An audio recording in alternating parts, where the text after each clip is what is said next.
Okay, hi guys, this is actually Obi from Occupy News Network talking about this is actually the Stop Haringey Development vehicle demo, and this is actually Malcolm from the local Green Party.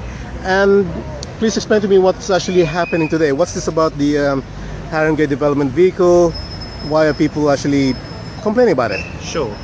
Yeah, today there's a big demo about Stop the Haringey Development Vehicle. Haringey Development Vehicle is Haringey Council's way of trying to redevelop and regenerate estates and commercial buildings within the borough. Rather than try and do it themselves, they've decided to put all of these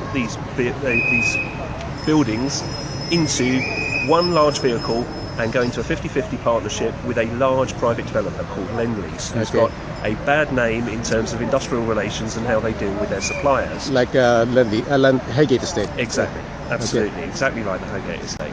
So rather than look at how they might break down the parcels into smaller parcels which are less risky, or partner with the community and ask them what they want, they've said we are just going to give all of this into a 50-50 vehicle with a private developer who is only going to want profit and more profit. Yes. If Lend-Lease goes under for any reason, who is going to pick up the costs? The answer is going to be the Haringey taxpayer. But the Haringey taxpayer hasn't had any say on this whatsoever. There hasn't been a vote of the full council. Tenants have not been consulted about this. This has been decided at Cabinet, and people's lives and communities are going to be affected by a choice made by a small number of Blairite Labour councillors in Haringey.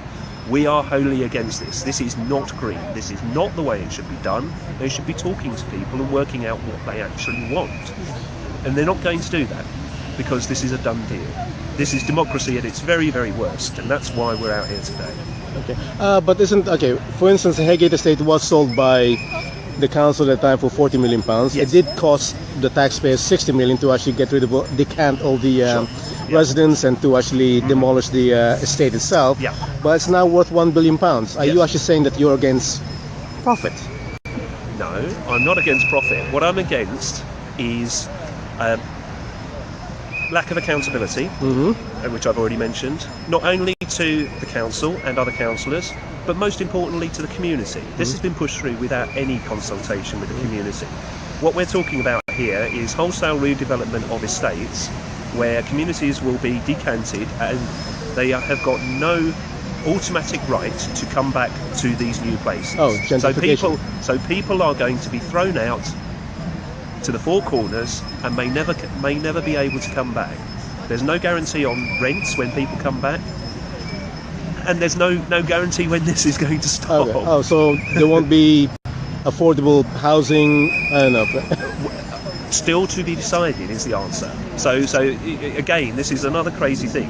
What has been agreed is the high level stuff, but it's not the detail of, well, what actually are the rents going to be? What are tenants' rights going to be? All of that stuff is going to be negotiated away in the name of profit. That's not the way this council should be run. It's a broad campaign. The only requirement is that you are against social cleansing, you're against the HDV. So for that reason, the HDV is made up of quite a broad range of people. We've got people from the Labour Party, we've got people from the Green Party, we've got people from Left Unity, from Socialist Workers Party, we've got anarchists, we've got people who aren't in any party, and at the heart of it we've got the residents. So I'm just opening my phone to get a message. I was meant to be here with one of the residents from the estate that Grenfell Tower is on, so I'll start with the message from her. As you'll know, we've been working for years now to fight developers, the corporatised housing management company and a Tory council who wouldn't listen to its residents. This is a message from Thomasina, who really wanted to be here. She's originally from this area. And she says, "It's sad to see both of my home communities in London devastated due to the greed of developers and politicians who fail to listen to those they are meant to represent. I wish I could be there. Thank you for the support that so many of you have shown us. You make us stronger. Our struggle is for the memory of the lives we have lost. Neighbours, friends, family. At heart, our struggles are one and the same, for our children's futures, and solidarity to you all.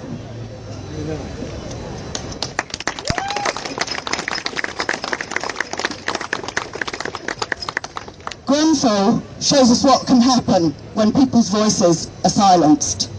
The huge devastation, the loss of life, all of those future lives devastated.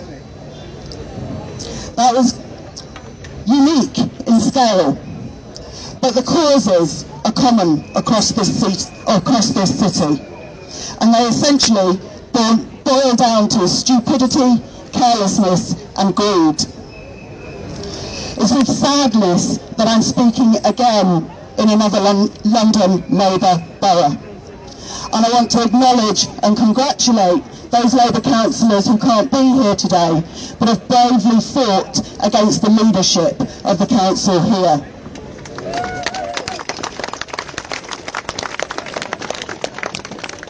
The leadership in Haringey Council have let us down, and in other parts of London, borrowing from the legacy of Thatcher, failing to represent the people they should be speaking for, the communities who make up London and this area, so great, so diverse and so vibrant.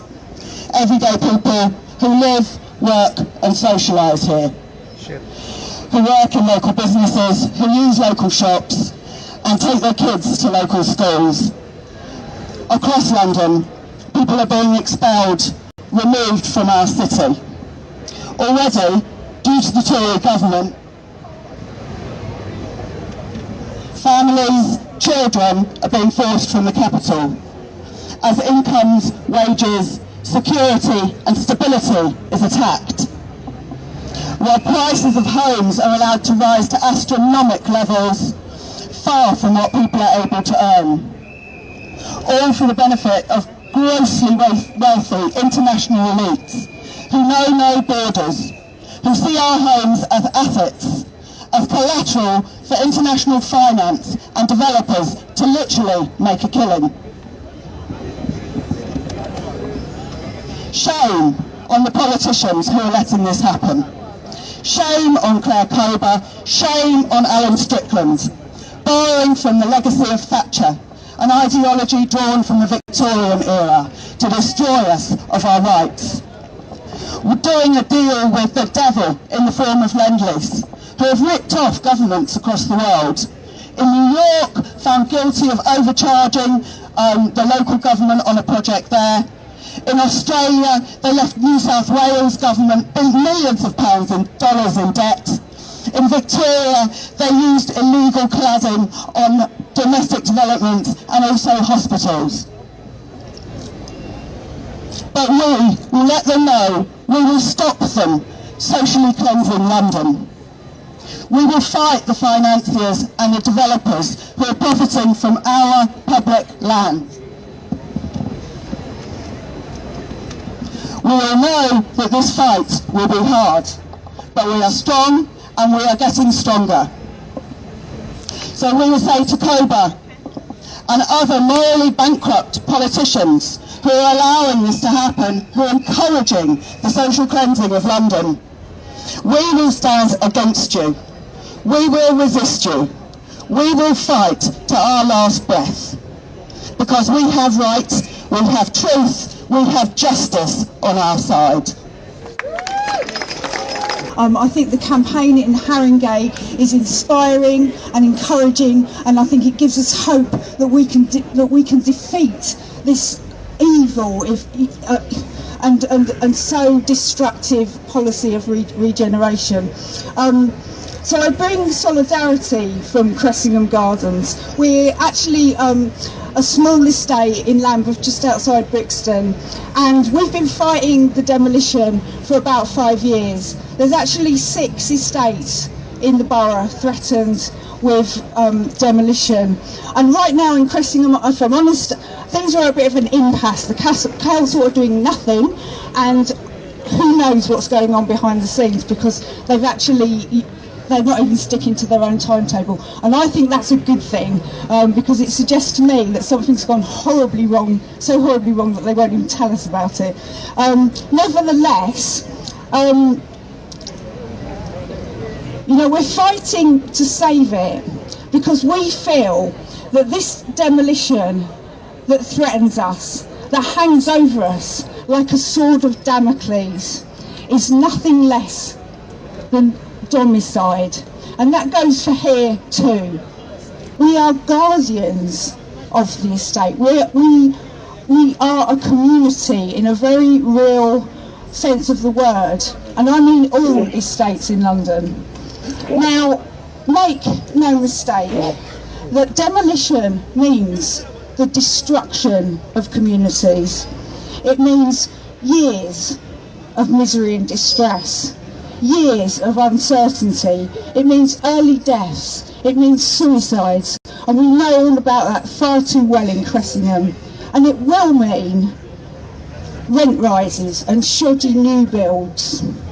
And it will mean years of the dust and the dirt and the noise of the bulldozer. Ultimately, it's going to mean a loss in social homes and a displacement of people from their support networks. And we've heard about that from speakers here today, so I won't say anything more about that. But right now, I would say we mustn't underestimate the scale of the struggle ahead. We face the end of council housing altogether. We face attacks on all the things that we hold dear, like decent healthcare, education, welfare, paying conditions. And you know, that struggle, despite the extent of it, we should not be daunted. And I'm just going to give you a few of the words of a great socialist, Latin American socialist, Julio Garcia Marquez, who said, "We struggle not on the edge of life, but in the midst of it. And as in life, in the struggle, there is enjoyment." So I say, we fight, and we fight with love in our hearts. And that love is not abstract, it's a love for one another, which we call solidarity. It is the love for our homes, the love for our communities, for our children and our children's children. And if we do that, I do not believe they can win against the power of our love. This campaign encompasses the whole of Haringey, all sections of Haringey. We have the Greens, we have the Labour Party, and despite what the council would be, maybe a Labour council, but both Labour parties, both Hornsey and Wood Green and Tottenham Labour parties, are right behind us. They've all passed motions, they're all opposed to HDV. Every political party, leaving aside the Tories, and the Tories don't really exist in Haringey, every political party is in favour of it, and all sections. We've got people from Highgate to Northumberland Park to Bullwater Farm to Muswell Hill, right across the Haringey, supporting this campaign. And that's what we've done. We've built a community campaign based from the beginning, from the bottom. Right at the centre of that has been Unite. Unite have given us a lot of support. They've given us financial support, they've given us moral support, and they've turned up in numbers here. Brilliant to see so many of you like marching down the street, complaining about this. And I have to give you absolute credit for the amount of noise, the amount of fuss, and the amount of anger that you've put out there about HDV. I'm a Camden councillor, and I'm looking over the border going, what are they thinking? And I've been doing that for about a year. And then I got wind that Camden Council were reviewing how they were doing their regeneration projects. And I'm like, oh, right, now, what are the options they're going to be looking at? And I managed to get a PowerPoint from one of the secret working groups that were looking at the different options for Camden. And amongst the options, in fact, option number one was a massive multi-site joint venture with a big developer. So that scared the life out of me. I started asking lots of questions. We held a public meeting in Camden. We have the good news that Camden have shied away from doing this. They've decided to carry on with their current, they're doing nothing basically, nothing different. They're going to carry on with their current method of acting as their own developer. They don't make enough council homes, but at least they're not signing up to a massive multi-year gamble in the same way that Haringey are. They said in their cabinet report in the end, there are concerns around putting multiple sites into a joint venture. There's a concern that the joint venture might prioritise more attractive sites for development, and also that although it's possible to get partners to share risk, they will price it into any deal. And I think you guys are all quite familiar with how that is exactly the kind of deal that's been signed in Haringey. We've asked the Mayor about this. Assembly members have asked him questions, what he thinks. Unfortunately, Sadiq Khan, the most furthest he will go in terms of condemning this, in contrast to your own Labour MPs, he says, "I'm aware Haringey's approach is not without risk," which is the most faint damning I can possibly think of for this. But this is an important campaign. Like I say, you've influenced what's happened in Camden. You still have some very strong legal arguments to take to the court, and I absolutely wish you well. Council homes, now more than ever before, need to be controlled democratically. Big TMOs, big joint ventures need to be broken up. Local people need to be in charge of what happens on their estates, and that extends to when they're regenerated as well. We have to have ballots for every estate that might be regenerated, so that the option chosen is the one the residents want. We absolutely need more local control, and what Haringey are doing is the exact opposite of that. Other councils are starting to learn. Hopefully the Mayor will come out against this in the end, like he normally does, like with the Garden Bridge and other things. And we have to keep on campaigning. We have to keep linking up campaigners across London to campaign for the right to decide and the right to run our own homes. So thank you so much again for coming, and keep up the very, very good work. Thank you.